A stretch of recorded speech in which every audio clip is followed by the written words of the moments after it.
my lab has been interested in haploidentical transplant for sickle cell disease. The chance that a patient with sickle cell disease will have a haploidentical or half-matched donor is about 90%. Our first regimen was written in 2009. We had a high graft rejection rate. And there was 3 different cohorts to the study, with each cohort having more post-transplant cyclophosphamide.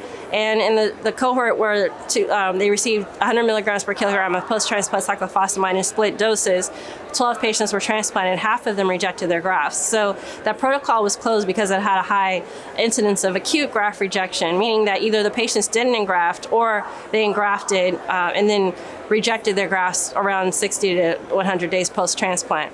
So we weren't happy with that high incidence of graft rejection, and we wrote a new protocol where we added pentostatin cyclophosphamide preconditioning. We thought that the increased immunosuppression would hopefully decrease the incidence of graft rejection, hopefully while maintaining a low incidence of graft versus host disease.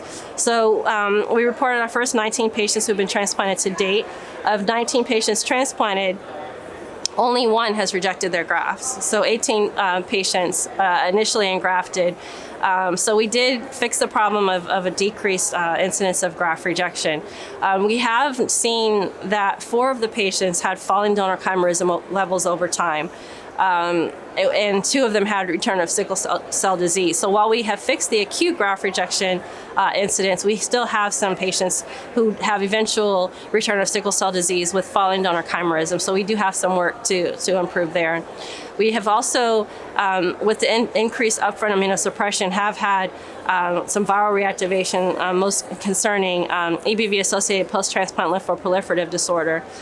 So we are now working on we also have had some autoimmune complications. So we've had a couple of patients develop Evans syndrome and with subsequent multi-organ failure from a hyperinflammatory reaction and have died. So we have amended the protocol to give a single fraction of total body irradiation with the goal of increasing myelosuppression as compared to the split dosing of 400 centigrade of radiation, which we initially gave over 2 days, with the goal of hopefully increasing the incidence of full donor chimerism and hopefully decreasing the risk for late graft failure and these autoimmune complications.